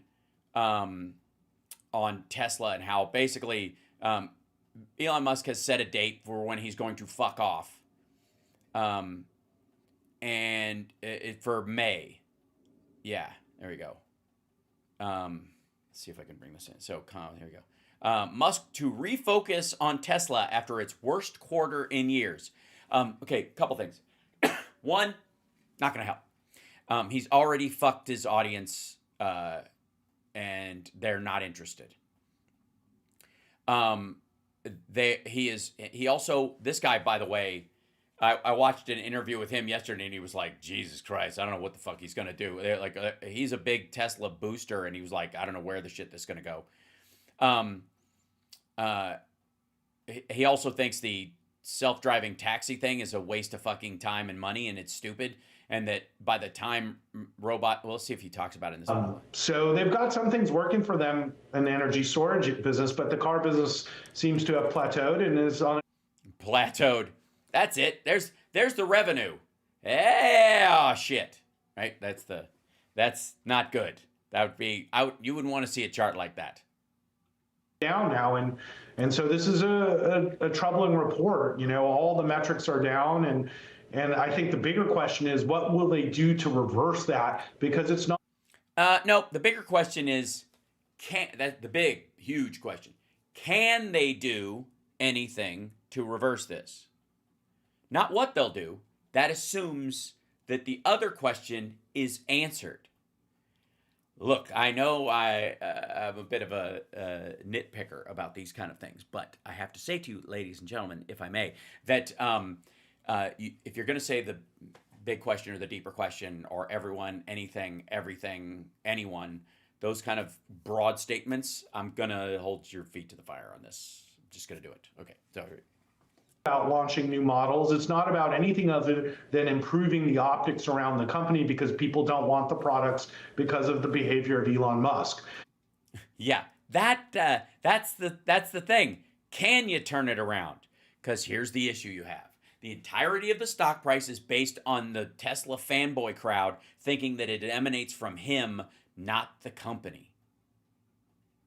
So half the loss in revenue, what's crashing the company, is the customer, everyone else in the fucking world, who's not just, by the way, the customer of the car, but anybody who would buy a robot from this dickhead, or an autonomous auto system that's in their car from this dickhead, or his XAI, any of the products that Elon Musk is selling, the audience matters, the customer base matters, and if they have rejected it outright, it doesn't fucking matter how much the stockholders love him.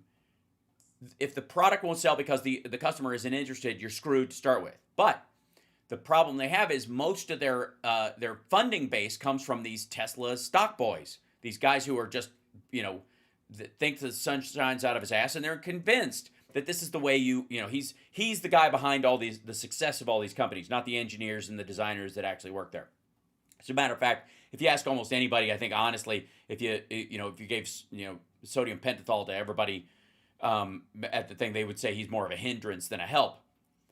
But But if you take him away, the customer base might go up and the actual earnings of the company might go up. But the fanboy group will take their earnings and go elsewhere to another company he starts or some other shit or just to Peter Thiel's companies, or they'll find another dude to fillet. So until you can convince people to want Teslas, I don't see where it goes from here. Yeah. That's and by the way, can I show you something? This is the latest chapter 1 in How to Raise a Douchebag. They had this in a store in the mall in Vegas. It's a little toy Tesla Cybertruck, in case you're trying to make your kid turn into the next Kid Rock. Yeah. It's in Vegas too, and you know who that's for, and you know they sell them too. Well, I mean, I do want to talk a little bit more about that, but just to your point about the energy storage side, I mean, and I know it's still a relatively small part of the business. By the way, the Tesla batteries, they've been selling a bunch of those. Well, where are those made? They're made in China. What do they do? They're just like every other battery system at this point, except they have their proprietary plug for their cars on it, but you can get another plug, and they're basically an array of AA rechargeable batteries. It's kind of embarrassing. There's a dude who has made his own by just literally creating this a cascading array of people throw away rechargeable AA batteries all the time, and so he gathers a bunch of them together and makes a wall. Do you see long-term possibilities for that to become a bigger part of the business, a bigger control? And by the way, yes, this guy I think talks about the commercial use of them, not the home batteries, which is a slightly bigger one, and again temporary. To profitability. Yeah, absolutely. And in fact, it's the only part of the business that consumers don't have to purchase. It's purchased by utilities. So you're not going to have the same political, negativity surrounding utilities. Now, to that guy's point, I would call your utility company and say you object to the use of Tesla batteries. You are concerned about their safety. You are whatever your issue is. You can straight up just say you think Tesla, he's a Nazi if you want to, but I think they would probably, you'd go, I'm concerned about the sourcing on them. If you want to really have them move on it, you'd go, I'm concerned about the safety of those batteries because of where they come from and Chinese manufacturing, and I don't think utilities should be buying whatever your excuse is. That's one of the ways you could cut into that business if you were just doing that. I'm just spitballing. I'm not saying you should. I'm just saying you could. If you felt like you had 10 minutes to make a phone call, and you call the comment line to make sure that your utility company doesn't buy Tesla batteries as one of their backups. These purchases, which it's really beneficial especially for clean energy utilities to purchase battery systems from Tesla. Or whoever sells them. They don't have to buy them from Tesla. There's a bunch of European companies that are perfectly fine. As part of the business, we have no complaints about the core business of selling EVs with full self-driving, energy storage and charging, and that's the business Tesla should be focused on, because I think what they're going to learn about cybercabs is it's a crappy business to be in, highly competitive, very difficult, and they've got to get their software and hardware to work, which they still haven't done. So, oh yeah, check this out. This is a guy on, what is this, on Bloomberg News. This is their show. This is not like some dude who's on MSNBC or who's, the Bulwark has called in. This is on fucking Bloomberg. And this guy is in front of these, stock machines and all that shit for a reason. He knows what he's talking about. Okay, Gerber Kawasaki, Wealth and Investment Management, co-founder, president, CEO. Okay, whatever. Take what he says with a grain of salt, but listen to this. In hindsight, they might really miss just selling EVs to people, and that's still a growing market. Yeah, and I was just taking a look at some of those numbers on the energy side. Definitely, like I said, one of the strongest, not only just in terms of revenue, but obviously an expansion in margins, while margins elsewhere seem to be contracting. All right, so exactly. They don't seem to be contracting. They're contracting horribly. The stock price does not reflect the value of the company at all. If you want to talk about a correction, Tesla is that correction. It is trading like a cryptocurrency right now, not like a company. So when we get to this conference call in, I think, about an hour and 15 minutes time, 5:30 p.m. East Coast time, what do you think that Musk, and for that matter, if he lets the other folks speak, what they can articulate about a long-term vision? If he lets the other folks speak. That's adorable. This company, because as you know, Ross, the long-term vision of this company has, for one reason or another, been really just thrown off kilter. Maybe it's because Musk is involved in some other things that we've heard about. Yeah, I don't know. Have we heard about those things? I love this dude, but the fucking tap dance is really aggravating. Like, it's not a mystery, dude. It's his alignment with Trump and his fucking Nazi bullshit and his, like, pandering. He's, like, giving his little Nazi sign and then trying to pass it off as Roman. He's wearing his fucking dark MAGA hat that's using the same typeface that fucking Nazis used. Get out of here with this shit. Like, nobody... And then, never mind the fact that he slept with Amber Heard. Like, I think there's... How monstrous can a person be? Or maybe it is just, there's just more competition right now for EVs. No, it's not just that. No, not at all. There is more competition, but Tesla is still much better. And what all of us in the investment community was thinking, let's say 2-3 years ago, was Tesla was on track to building 20 million cars a year. That was the sort of the plan. Let's get to 10 million. Let's get to 20 million vehicles a year. It was about solving climate and selling EVs and battery storage. Now it's an AI robotics story. And Elon's going to work very hard in the conference call to get you not to pay attention to EVs, that EVs aren't the story anymore. And it's all about robotics and self-driving cars. And that's what he did at the all hands on deck thing that we looked at. And it's just, again, imagine this. Think of Tesla. What do you think of? First of all, you think of what monstrosity the Cybertruck is, and how its panels are flying off. But also how it's perfunctory, like its Lotus EV that it started with, which was started by other people, has turned into basically commuter EVs, which are fine with great range, but equal or surpassed by everybody else who's on the market currently right now. It's basically been a leveling out of the playing field as far as the quality of EV charging and range, and price. And so you think of it, it's a car company. It's a fucking car company. It's not Optimus the robot. It's not self-driving, because who the fuck, literally, like, how many people, chat room real quick, how many people have one of those cars that self-corrects if you get too close to one of the lines, or have rented a car? I get rental cars all the time, and they have varying degrees of this, like, self-correcting stuff.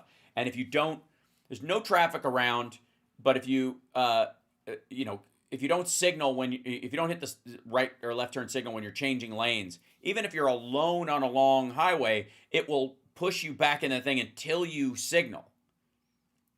Right? And on the one hand, there are times when I appreciate it being there. Right? Occasionally you're like, it tells me there's somebody in my blind spot. That stuff's great. But like the overcorrecting part of it, where it, like, you avoid something in the road and it tries to push you back towards it because it can't see the thing in the road. It just sees the line. Right. Yeah, you can turn it off, but in a lot of like rental cars, it's either you have to fucking leaf through the manual and go through this, and then they get mad if you turned it off and blah, blah, blah. So it only happens when I have one, like an overnight rental. If I have something for like 3 days and I can turn it off, I do.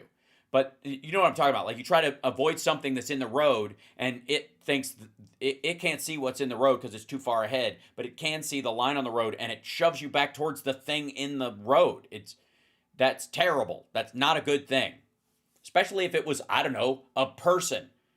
If a motorcyclist or a pedestrian went down in the street and you're trying to avoid them, and it pushes you back towards them because you're crossing the line and you haven't signaled yet. Like, it's weird. So there's a lot of bugs to be worked out in that shit. Imagine if it was 100% auto drive and it still had that kind of bad judgment. Well, that's where we are. That's where it is. And so I think a lot of us are reticent about that, simply because when it's only partial self-driving, it can cause problems. Yeah, it's very unnerving.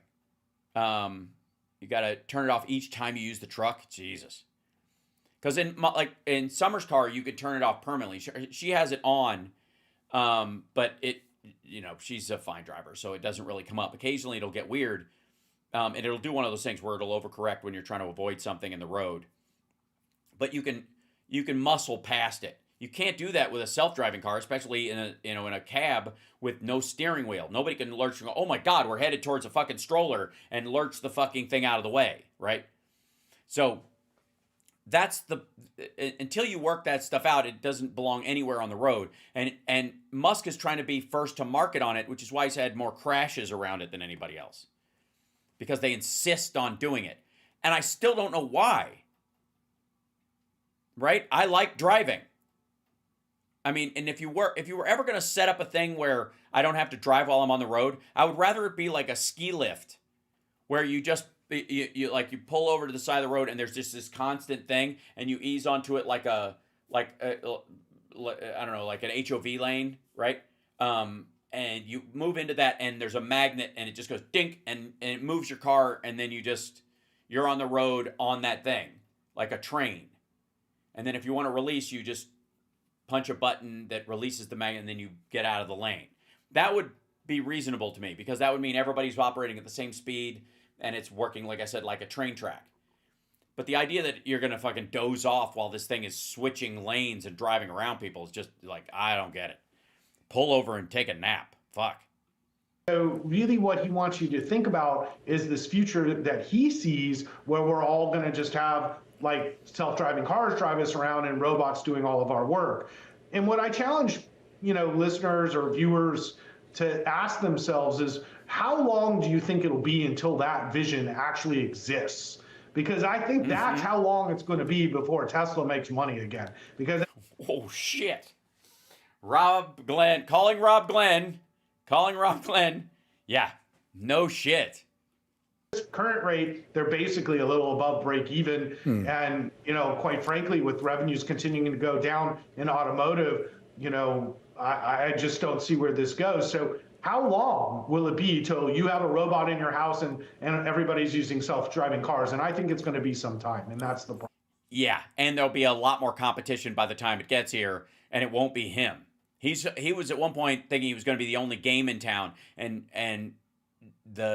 he's in the NASA situation right now, I would argue, chat room, that for the longest time NASA did all this work and then everybody piggybacked on top of it. The U.S. telecoms, the reason like India got phone service for its country faster, by an order of magnitude faster than America did, is because we had the first ones, and we put in a physical line everywhere. And that took a long time, and it was very resource intensive. They just went straight to cell phones. They just popped up towers, and everybody went to cell phones. Nobody has a landline. They skipped the line in that regard, because that technology was all built here and in Asia largely, and in Japan and South Korea especially. And so while all that technology got built out, they just went, oh, okay, well, we can't afford to put in phones, so we'll just sit here. And then when it reached a certain point, they were like, oh, we can do that though. And they just popped in cell towers. Now everybody can get a fucking phone in India. The same thing is sort of true with electric cars, robots, and AI itself. Is that there was a period which you had to do all the front-loading work. OpenAI being, piggybacking on some of the deeper LLM stuff that AlphaGo and like Microsoft had been doing for years. They and Google, and they basically got to this point and they were like, oh, I think we figured out a better way to do it. And then they leapfrogged on that. But without the other stuff, the lead up to that, they never would have been able to do it. Same thing is true of like SpaceX and NASA. NASA had all this, did all the hard work, lost all the astronauts, did all the testing and the retesting and all this kind of stuff. And everybody else just came along, looked at the paperwork and went, okay, we'll just do that, but not that, because NASA did all the homework. Well, there's an element to that with Tesla and electric cars, is that they've spent so much time in R&D trying to work out all the kinks that all the other electric car companies, basically, especially the companies that were already making cars, waited until it reached a certain point and they're like, oh, okay, we'll just use this then. And we'll use this charging port, and okay, that should do it, right? And we've already got the cars. So poof, right? So he's kind of, fucked himself, essentially, by not only And this is after the call, by the way. This happened after the call. So that guy was talking about, those guys were talking about this call coming up. And there was, is there a video in this? They played Tesla reported a sales drop of 13% in the last quarter. Production's down as well. So that's even worse. Earnings will slip 36 cents a share, short of its previous projection of 40 cents, estimate of 46 cents. I think they go through here and they investment opportunities. They go through and show this. And you'll see on these other ones, like Musk to refocus on Tesla after its worst quarter in years. That's what we were just looking at. Tesla trim spending plan after its single stingiest quarter. There we go. So they go through this. Is this all because of Elon Musk's other activities? Other activities. Yes. Yes, it is. Or have the sort of, first adopters already filled their garages? It's kind of all of the above. So you can't have BYD gaining that much share, gaining that much in sales without it coming out of somebody's hide. And Tesla's a big player in EVs in China. So you got to think some of it's competition, whether it's BYD in China and Europe for that matter. Earlier, by the way. So anyways, I just wanted to make the point that do we have infrastructure for which? Hold on. What do I do with my favorite political streamers on Twitch? Like how? Well, I'm glad to be here. Just like Donald Trump, Elon Musk destroys everything he touches. Everything he touches turns to shit. Agreed. I mean, I think there was a period, though, where at least Elon Musk had the illusion of stuff getting better, largely because of the drift towards this technology. And that drift isn't going to change, and that's the amazing part. We're going to move towards electric cars, whether fucking Trump likes it or not. We're moving towards that because even maggots at one point will realize they can't dig their own oil and turn it into gasoline, even if they had a well in their back fucking yard. You can't make gasoline for a gas-powered car and be off the grid. You have to go to a gas station at some point. And if you want to be off the grid, you need alternative fuel sources, geothermal or solar, to charge your car at home. That's how you're off grid. Period. And you will never be off grid if gas is the way you power your vehicle. Ever. Don't believe me? Ask people with horses. You can grow your own grass and your horse can graze. If you had to go to a grazing station in town, we would never view horses as the symbol of American freedom. Oh yeah, hit the like, everybody. Let's see if we can get it over 1K. I know we can. I mean, first of all, where are you getting commentary like this? You're just not getting it anywhere else, ladies and gentlemen. I'm telling you. And can I remind everybody, hashtag Doge is a heist. Remember that. But also, hashtag the budget is a law. People need to be reminded that when the Congress passes a budget, it becomes law.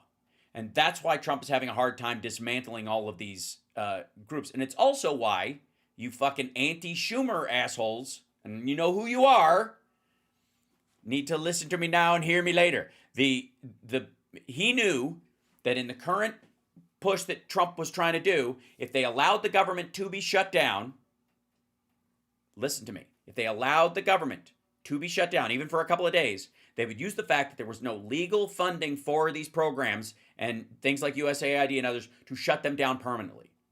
There is no, during that window by which there is no budget, they are not legally funded. They can roll the funding through until they run out because it's in their coffers, but they are no longer legally funded by the government. And if you think that Donald Trump, during a government shutdown, wouldn't just start ejecting programs that have to be funded because there is no budget at that point, therefore it is a lawless period, you got another thing coming. It would be completely irresponsible for Chuck Schumer to allow the government to be shut down while Trump is president. Because if he does, that's it. You understand? All those programs that everybody's like, how dare he cut the funding? He would be able to eliminate them flat out because they would not legally be funded by the Congress, therefore they do not exist. And you could go, well, legally there'd be a pushback. I totally agree. But by the time those legal wheels hit the road, it would be over.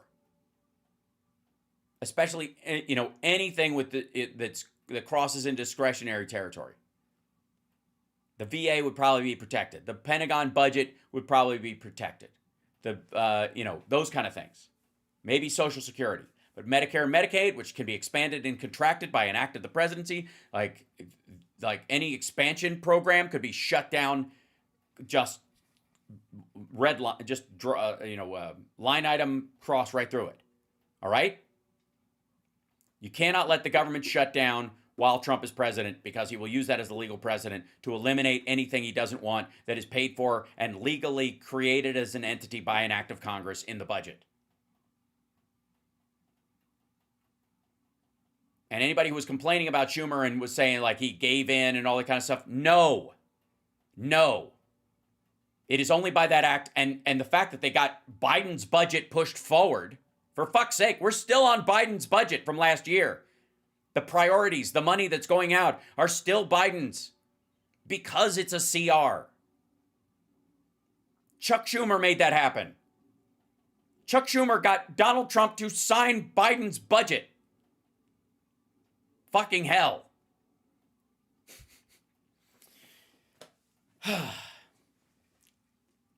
I know that Schumer didn't make a good case because I don't think he wanted to draw attention from Trump about that. I think some of them don't realize, think that either Trump doesn't realize he could do that or don't think he would try it unless he found out about it or it was spoken outward. If they say it, then he could go, I have the right to do it. You heard Chuck Schumer, Shoe Palestinian over there say that I'm allowed to cut stuff if the government shut down. Well, since it is, they would use that soundbite of Schumer explaining it.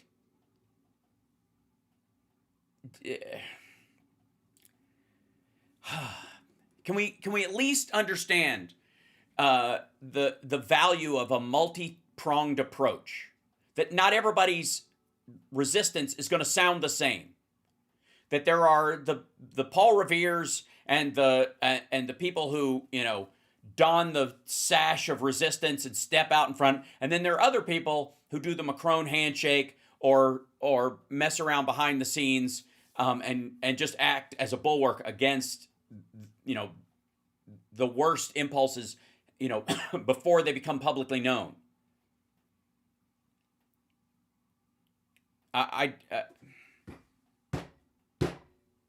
It's so aggravating. Everybody, again, it's a bunch of people sitting in the stands at the Coliseum, seeing a Christian facing off against the lion, and they're just yelling, kick him in the balls, as if it'll work. Why doesn't he just kick it in the balls? If he just kicked it in the balls, he could run away and be fine. And you're like, yeah, is how close I have to get to this fucking thing to kick it in the balls? How am I supposed to get behind it? Are you nuts? Nuts. That's what I said. Kick it in the balls. This guy's so lame. He won't even just run up and kick the lion in the balls. Just kick it in the balls. Like, that's what you sound like. That's what it sounds like when you say shit like that. When you're like, Schumer gave in. We have Biden's budget right now, God damn it. And if we didn't, they wouldn't have a hard time shutting down the USAID programs. That's why they wouldn't have had to, while they shut down the building, USAID still exists under the State Department. It has not been eliminated. And the funding that's going out through that, they're doing a fucking tap dance all over the goddamn place because legally it has to exist. Until they pass a budget that zeroes out the funds for USAID, till they pass a budget that does that, USAID has to, I don't give a shit if they rolled it under the leadership of the State Department. The State Department takes it on. It still exists as an agency. Same thing with ATF. They did the same fucking thing with ATF. They wanted to get rid of ATF. They can't. So they rolled it into the FBI, made Kash Patel in charge of 2 of them. And then what happened? Does anybody know what happened? Hold on. Did the ATF go away? Were they able to get rid of it? Did anybody even know? This guy was put in charge of ATF to fold it under the FBI to get rid of it. Kash Patel has been replaced by Army Secretary Driscoll as acting head of the ATF, AP sources say. You know why? Because he wasn't doing the job. Because they wanted to choke it off and they wanted it to not exist. And he's also a lazy, ignorant fuck. But on top of that, they couldn't get rid of it. The administration cannot just make the fucking ATF evaporate because it was created by an act of Congress. The budget is a law. And if they just shut down the government and they wanted to get rid of ATF, bye. Technically, Your Honor, they have not budgeted for this, and until they pass a budget that says we're shutting it down.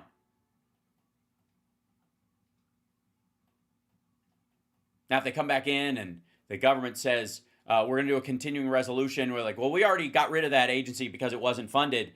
10 days, 10 years, doesn't matter, doesn't exist anymore. So we're going to rebuff that funding until you have a hearing about it. That's what they would do. And they would fight back and forth. And by that time, they would allow the organization, whatever it is, USAID, ATF, any of these things, to atrophy. CDC. That's what they would do. That's what they're counting on doing. So no, the budget is a law. I hope that's clear. I will see you guys later on this afternoon. I have some work to do for not the White House Correspondents' Dinner that's this Saturday. Go to meethook.live/not. And we got great play JoJo from Jers. We got Glenn Kirshner. We got Trey Crowder. We got John Fugelsang and Frangela and Steph and just a great array of human beings. Myself. Matt the Rat might even make an appearance. If I can find a tuxedo for him. I have to go to a costume store. Don't ask. And so I'm going to work on that this afternoon, but I will see you later on today, and we will see if any of these fuckers recognize this stuff. Any of maggot land is can understand any of myriad of things. Well, there's so much stuff. I honestly, there's no way I can cover it in a day. But I got to say, everywhere I look, and CSL, I'll be curious to see what you can find today at some point. But I can't. There are a bunch of people I can't find defending Pete Hegseth anywhere. They have gone fucking silent. All the people that threw themselves into the in front of the fucking bus. During his confirmation hearing, they've either taken the week off or they're just discussing anything but this. You'd think he was responsible for releasing the Epstein files. That's how little you are hearing from these fucking people. And I wonder when that dam breaks. When do you have to say something? When do your own viewers go hang the fuck out? Wait, why? Why are we cool with this? Why are we endangering our soldiers' lives? By letting this unqualified dickhead run things. You couldn't find anybody else? I agree. Joy, how can you defend it?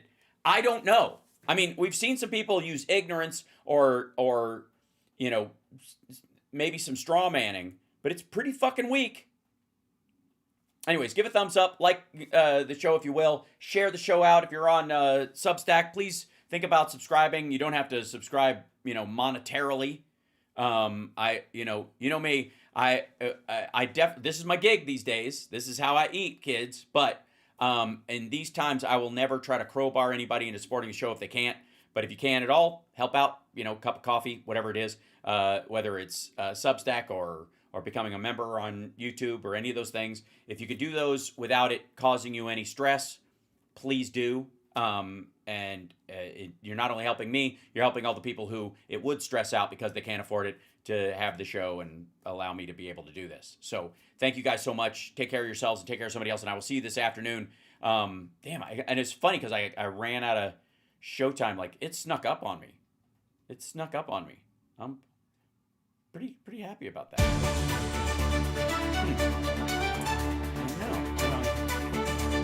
Kind of amazing.